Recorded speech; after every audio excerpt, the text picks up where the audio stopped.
Hi friends, it's Lori, and I recently got back from a trip out to Texas. I lived in Texas for 10 years, and I went back this spring to host a photography workshop.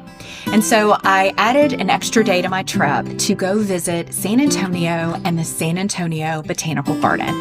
And boy, was I in for a treat. I loved this garden. My husband was with me, and he loved it as well. It's just a beautiful space, so unique. It's got native plant areas, it's got formal gardens, Japanese garden.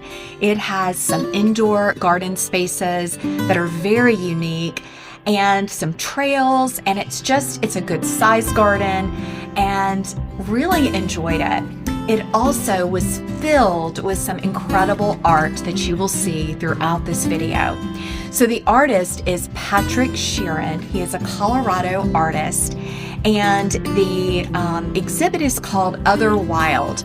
You'll notice they look like probably on video just colored trees, but they are actually, here's one right now, the willow. They're actually made of glass and other materials, and they are stunning.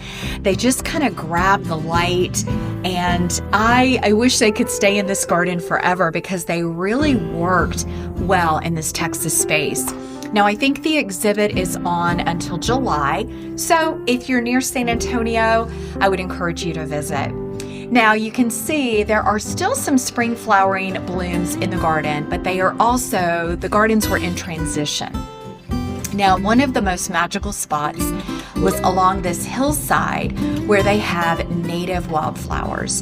Now, it was towards the end of the season, but you can see these, I think these are pink ladies, and you've got various different wildflowers. There were bluebonnets and some salvia, all kinds of things coming up in this space. Sweet William. Now, I'm not sure if this space is seeded for summer natives. If you visited this garden before, you'll have to let me know. But I tell you, this spring display was stunning. It was so beautiful. And I'm sure a few weeks back, it was even more gorgeous. But it's beautiful up on this hillside. We had a windy day, but full of blue skies. So it was really fun to see this area in full bloom. Now, you'll notice in a little while, you'll see some things flying in the air, and that is part of the Other Wild exhibit. So I can't wait for you to see that display as well.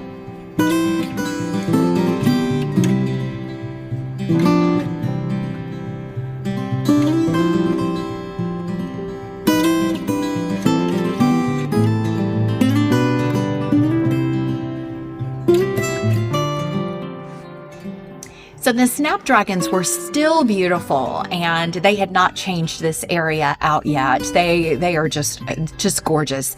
I really liked how this garden makes kind of a ribbon of their annuals and the planting, and they just kind of hug the trees and the succulents and the other plants that are in the area. Lots of open space in this garden as well. Now, you'll notice some garden boxes, and these are some large planters, and they had just changed them out with annuals, and I was really curious what their design was going to be. I imagine if you visit in summer, they're going to be stunning. Now, here's a little closer view of that. I think this one was called the chime tree, and it's supposed to look like a willow. Now, this is all made by the artist, and they are just incredible. This one had movement, whereas a lot of the others have little movement, but this one had quite a bit. And you can see how it just fits in this landscape beautifully. So again, the exhibit was called Other Wild, and the artist, again, I will put a link to the site in the description in case you're curious or want to find out maybe where these trees will go next. Now, here are some of the annual beds, and they had planted this one with probably some type of blue salvia, maybe blue suede shoes or one of those that gets really big. In the middle was some coleus, and I'm assuming this is a red coleus that does great in some sun. Now, this garden bed has a tree over it at the end, so it was really interesting to see how they have the salvia and hot sun transitioning to this deep red, and then it looks like these were sun patients. I'm wondering if they're white, so you kind of have a red, white, and blue theme. Could be, I'm not sure. Then they've got some pops of chartreuse and some pink at the end. Now this is a wisteria. Of course, it had already bloomed, but a gorgeous, gorgeous passageway. Now, one thing that's really neat about this garden space is there is a native Texas area that is just a natural scene full of cypress trees, the lush water. We got to see some ducks and a friendly turtle. There's a trail that goes all the way around. Now, we were limited on time, so I didn't walk the whole trail. But if you come out to this garden space, it would be absolutely beautiful, especially on a spring day or on a summer day to walk through the shaded area. There were turtles everywhere.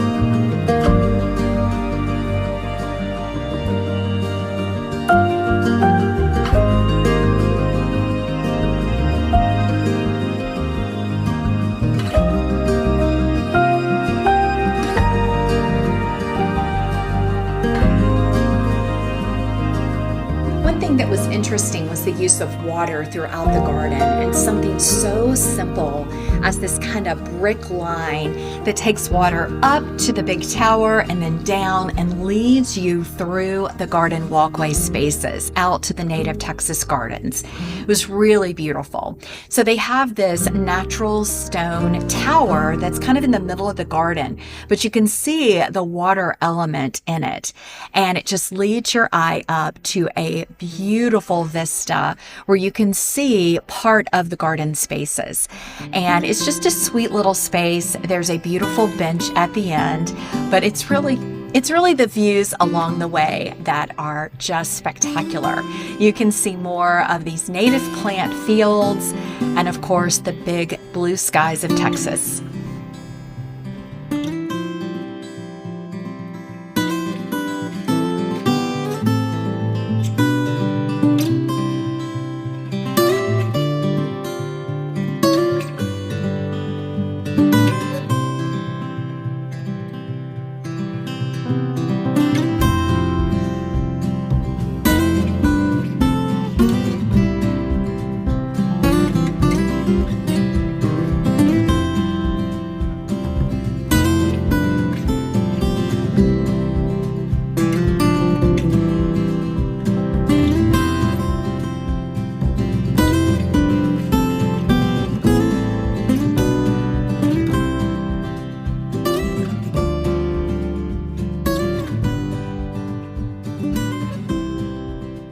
A short clip of one of those trees that looks like a gorgeous maple, but of course it's made out of those materials. Now this is also part of the exhibit. So the artist is known for his large installations. This is a sky installation over the center area of all the glass houses, like the glass greenhouses. And it was really fun. We got lucky because there was so much wind. We got to really see it in action.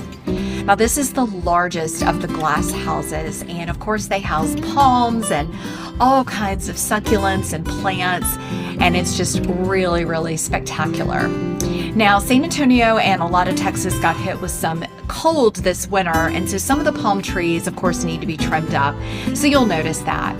But the succulent spaces, oh, these were so beautiful. They were very arid and just really beautifully done. Now, this is the space that I got some inspiration from. As we walked up this area, I was noticing the red salvia and the just feathery plants, and realized that while it's a Texas, I think this is a native salvia, they also had it mixed with asparagus ferns. And I thought that was a stunning combination. I'm actually going to try that in part of my garden. So I'll tell you more about that later. Now at the front entrance, again, the use of water just flows throughout the garden. And of course, they had all their annuals planted and really beautiful. The use of salvias, native plants, agaves, you've got the blues, the reds, the purples, really, really beautiful, and lots of mature trees. So overall, loved visiting this garden. I think it's definitely one of the top 10 in the US on my list. It's just the right size to accomplish in a day. They have beautiful amenities, and we didn't even get to see it all. So I hope you enjoyed this little tour and maybe got some ideas as well. I think one thing about Texas gardens is they really incorporate grasses, and I want to incorporate more low-growing grasses in my garden. It's also something that English gardeners do, and I think whether you're in the dry areas of Texas or you have an English cottage garden, use of grasses really just bring that softness to the garden. So thanks for watching, and I hope that you enjoyed. Leave me a comment. Let me know if you've ever seen this other wild exhibit, and I'll see you back in my garden soon.